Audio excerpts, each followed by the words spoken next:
പോയി. ഞാനും ഷീനേച്ചനും ഇവിടെ കിടന്നു. ഒത്തിരി കാലം കൊണ്ട് ആഗ്രഹിച്ചിട്ട് നടക്കാത്തൊരു യാത്രയാണ് കേട്ടോ അത്. ഇന്നിപ്പോൾ അപ്രതീക്ഷിതമായിട്ട് പെട്ടെന്ന് ടപ്പോ എന്ന് പറഞ്ഞിട്ട് ഇപ്പം നമ്മൾ പോകാൻ പോണത് വേറെ എവിടെയല്ല, ഗുരുവായൂരേക്കാണേ.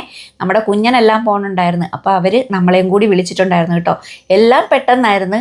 അതുകൊണ്ട് തന്നെ ഓടി വന്ന് ഇതാ കുളിച്ച് റെഡിയായി കൈ കെട്ടിയതും എല്ലാം വാരിക്കെട്ടി പോവാണേ.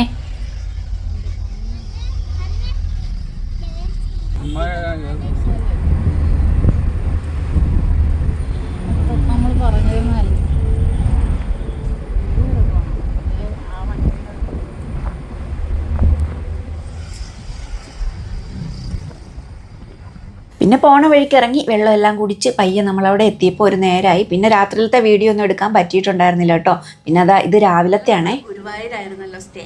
വെളുപ്പിന് പോയി ഗുരുവായൂരപ്പനെല്ലാം തൊഴുതു പ്രസാദം വന്നു കഴിഞ്ഞിട്ട് നമ്മളിപ്പോൾ റൂം ചെക്കൗട്ട് ചെയ്യുവാണ്. ഇതായിരുന്നു ഇന്നലത്തെ നമ്മുടെ റൂം.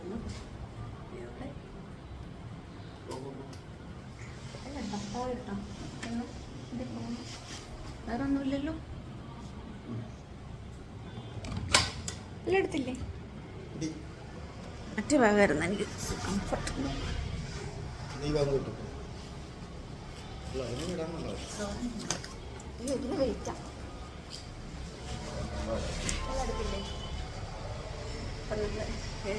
കുഞ്ഞൻ്റെ എല്ലാം റൂം താഴത്താണ് കേട്ടോ. താഴത്തല്ല, ഒരു ഫ്ലോറിലാണ് നമ്മൾ അങ്ങോട്ട് പോകുന്നത്. ഗുരുവായൂരമ്പലത്തിൻ്റെ ഫ്രണ്ടിലാണ് കേട്ടോ നമ്മുടെ ഹോട്ടൽ വന്നിട്ടുള്ളത്. അമ്പലത്തിലെ അനൗൺസ്മെൻ്റ് ഒക്കെ കേട്ടോണ്ടിരിക്കുന്നത് കേട്ടോ. നമുക്ക് മുകളിലോട്ടാണ് പോകേണ്ടത്. കുഞ്ഞിൻ്റെ ഒക്കെ റൂം. അയ്യോ എൻ്റെ ചെരുപ്പ. അതെ, നമ്മുടെ സോളമൻ്റെ ഉറക്കത്തിൽ നിന്ന് എഴുന്നേറ്റിടിക്കുന്നുണ്ട്. പിന്നെ ഞങ്ങൾ ഗുരുവായൂരപ്പനൊക്കെ കാണാൻ പോയി. ഞാനും ഷീനേച്ചനും ഇവിടെ കിടന്ന് ഉറങ്ങി. അപ്പം നമ്മൾ ഇതാ റൂമിൽ നിന്നെല്ലാം ഇറങ്ങി. ഇതാണ് കേട്ടോ നമ്മൾ താമസിച്ചിട്ടുള്ള ഹോട്ടൽ. ഗുരുവായൂർ അമ്പലത്തിൻ്റെ തൊട്ടടുത്തായിരുന്നു. അപ്പം നമ്മൾ ആദ്യം വാൽപ്പാറക്ക് പോകാമെന്നായിരുന്നു തീരുമാനിച്ചിട്ടുണ്ടായിരുന്നത്. പ്ലാനുകളെല്ലാം ഇടപെടലം മാറി വയനാട്ടേക്ക് പോകാമെന്ന് തീരുമാനിച്ച്. ഇനിയൊന്ന് കാപ്പി കുടിക്കണം. അതിന് വേണ്ടിയിട്ട് ഇപ്പം നമ്മൾ ഇതാ അവിടെ നിന്ന് ഇറങ്ങുവാണേ. നമ്മൾ ഗുരുവായൂരപ്പൻ്റെ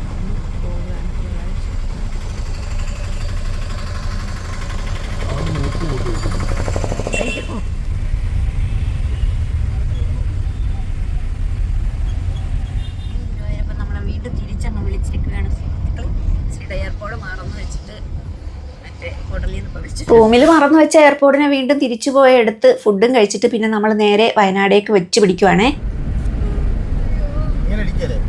പോണ വഴിക്കൊരു കേക്കും വാങ്ങിയിട്ടുണ്ടായിരുന്നു കേട്ടോ. ഇന്ന് വിജേഷിൻ്റെ കുഞ്ഞിൻ്റെ വെഡിങ് ആനിവേഴ്സറി ആയിരുന്നു. അപ്പോൾ വയനാട് ചെന്ന് കേക്ക് മുറിക്കാമെന്ന് ഓർത്താണ് ഇപ്പോൾ നമ്മൾ കേക്കൊക്കെ വാങ്ങിച്ച് പോയിക്കൊണ്ടിരിക്കണത്. ഈറ്റിയായിട്ട് എവിടെയെങ്കിലും താമസിക്കണമെന്ന് വിജേഷ് പറഞ്ഞതനുസരിച്ച് നമ്മളിത് ടെൻറ്റിൻ്റെ അടുത്ത് വന്നേക്കുവാണ് കേട്ടോ. തേയിലത്തോട്ടത്തിൻ്റെ നടുവിലാണ് ഈ ടെൻറ്റ് വന്നേക്കണത്. ഇവിടെ കിടന്നാൽ വല്ല പുലിയും പിടിച്ചോണ്ട് രാത്രി പോകുമെന്നാണ് എൻ്റെ പേടിയെ. അങ്ങനെ നമ്മളിതാ അവിടെ കയറിയുന്ന കുറേ വീഡിയോയും ഫോട്ടോയും അങ്ങനെ മണിക്കൂറുകൾ നീണ്ട കൂലങ്കഷമായ ചിന്തകൾക്ക് ശേഷം അവിടെ തങ്ങണ്ടെന്ന് ഞങ്ങളങ്ങ് തീരുമാനിച്ച്. പിന്നെ അടുത്ത റൂം തപ്പി അടുത്ത സ്ഥലത്തേക്ക് പോവാണ് കേട്ടോ. ശ്രീക്ക് പക്ഷേ ഇവിടെ താമസിക്കണമെന്ന് അതിയായ ആഗ്രഹം ഉണ്ടായിരുന്നു. പക്ഷേ എനിക്കതിലപ്പുറം പേടിയുണ്ടായിരുന്നേ. പിടിക്കേണ്ട കാര്യമൊന്നുമില്ല, ഭയങ്കര സുരക്ഷിതമാണ്, CCTV ഉണ്ടെന്നൊക്കെയാണ് ഇവരെല്ലാം പറഞ്ഞിട്ടുണ്ടായിരുന്നത്. പുലിക്കറിയാൻ മേലല്ലോ CCTV ഉണ്ടെന്ന്. ഞങ്ങളുടെ ചിന്തയും ആലോചനയും കുറയ്ക്കലും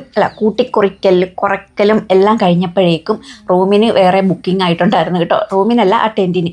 പിന്നെ നമ്മൾ അടുത്ത സ്ഥലത്തേക്ക് പോവുകയാണേ. അവിടെ കിടക്കാൻ പറ്റാത്തതിൽ ശ്രീക്ക് ഭയങ്കര സങ്കടം ഉണ്ടായിരുന്നു കേട്ടോ. സാരമില്ല, നമുക്ക് അടുത്ത പ്രാവശ്യം വരുമ്പം പരിഹരിക്കാമെന്ന് പറഞ്ഞിട്ട് ശ്രീനെ വലിച്ചിറക്കി ഞങ്ങൾ റൂം തപ്പി അടുത്ത സ്ഥലത്തേക്ക് വിടുവാണ്. ഇതാ ഇവിടെ എല്ലാം ഇങ്ങനെ ഫ്രെയിം റൂമുകളൊക്കെ ഉണ്ട് കേട്ടോ. അവിടെയൊക്കെ നല്ല രസം ഉണ്ടായിരുന്നേ. ഞാൻ വരുന്നത് വലിയൊരു തേയിലത്തോട്ടത്തിൻ്റെ നടുക്കാണ് കേട്ടോ. നല്ല ഭംഗിയുള്ള സ്ഥലമായിരുന്നു. മഞ്ഞെല്ലാം വരുമ്പം ഭയങ്കര വൈബായിരുന്നു.